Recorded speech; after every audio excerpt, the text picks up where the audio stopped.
Hello friends, कैसे हैं आप सब लोग। ये वीडियो काफ़ी दिनों के बाद बनाने का मौका मिला है। दरअसल बात ये है कि जब से ये चुनाव की डेट जो है वो अनाउंस हुई है, काम ऑटोमेटिकली बहुत स्लो हो गया है। आचार संहिता आपको मालूम है, आचार संहिता लागू हो गई है, तो वो उसके चलते जो बैचेस हैं वो फ़िलहाल उसको पोस्टपोन कर दिया गया है, या जिनका ज़ीरो डे हो चुका था बस उनको ही पूरा किया गया है, और बाकी सब ज़्यादातर जो बैचेस हैं वो रोक दिए गए हैं। मैं ज़्यादातर जो काम अब देख रहा था वो गुजरात है, महाराष्ट्र है, कर्नाटक है, तो ये सब जगहों से बिल्कुल अब काम आना जो है वो बंद हो चुका है। तो इस पर एक अपडेट देना चाहता था मैं कि ये ऐसा क्यों हो रहा है। और साथ ही साथ कुछ लोगों का ऐसा भी सवाल होता है कि अब चुनाव होने हैं, जाहिर सी बात है, चुनाव जब होगा तो एक पार्टी जीतेगी और एक पार्टी हारेगी। तो सबको ऐसा लगता है कि जैसे कि कोई भी गवर्नमेंट की स्कीम है, जैसे ये हमारी पीएम विश्वकर्मा को ही ले लीजिए, तो इसका क्या होगा अगर मान लीजिए मोदी जी चुनाव नहीं जीत पाए या कोई और पीएम बन जाता है, तो उस सिचुएशन में क्या क्या हो सकता है, क्या क्या पॉजिटिव्स हैं, क्या क्या नेगेटिव्स हैं, हम आज के वीडियो में इस बारे में बात करेंगे। तो देखिए, जब आप वोट देने के लिए जाएंगे और जिसको भी ज़्यादा वोट मिलेंगे, जाहिर सी बात है वो मेजोरिटी से जीत जाएगा, ठीक है। अब वो मेजोरिटी से जीतने के बाद जब पावर में आता है कोई भी, मान लीजिए कोई नया पीएम बनता है, तो जो भी पहले की स्कीम्स वगैरह होती थी, जैसे कि हमारी स्कीम को ही ले लीजिए, हम इसी की बात करेंगे क्योंकि हम तो इसी के लिए ही हमने ये वीडियो बना रहे हैं।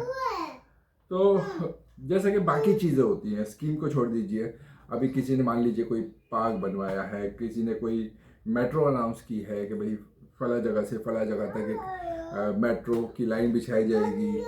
और देखिए, ये सब चीज़ों को जो भी नई सरकार आती है उसको भी ये परियोजनाओं के बारे में पता चलता है कि ये सब चीज़ें जो फ्यूचर में पब्लिक से वादा किया गया है ये सब करने के लिए।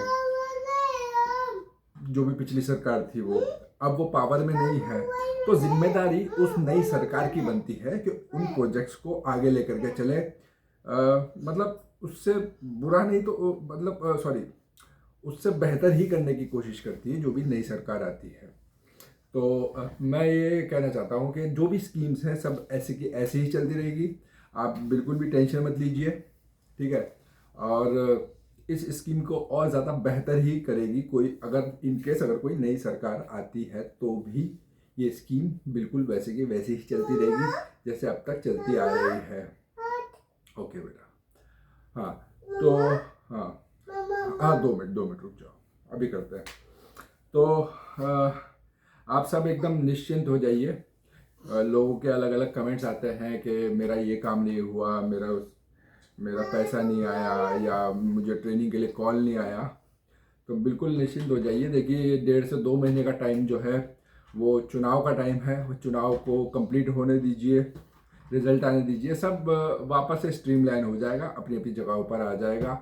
आचार संहिता लागू होने की वजह से काम जो है वो रुका पड़ा है। और आपका जो एक ये क्वेरी था कि अगर सरकार बदल गई तो क्या स्कीम भी बदल जाएगी, नहीं, बिल्कुल ना स्कीम बदलेगी ना ही बंद होगी, बल्कि और अच्छे से चलेगी और ज़्यादा लोगों को इसमें आने का मौका मिलेगा, क्योंकि पीएम विश्वकर्मा योजना है, ये कोई मोदी विश्वकर्मा योजना नहीं है, ठीक है।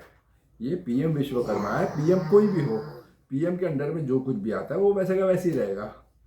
पीएम भले ही चेंज हो जाए, आदमी चेंज हो सकता है, लेकिन पोस्ट तो वही रहती है ना। तो इसी बात को मैं समझाने की आपको कोशिश कर रहा था। तो वीडियो देखने के लिए धन्यवाद। इसको लाइक कीजिए, सब्सक्राइब कीजिए और शेयर कीजिए। और कोई नया अपडेट आता है तो ज़रूर आप लोगों के साथ शेयर करूँगा। तो अभी के लिए मुझे इजाज़त दीजिए। जय हिंद, जय भारत।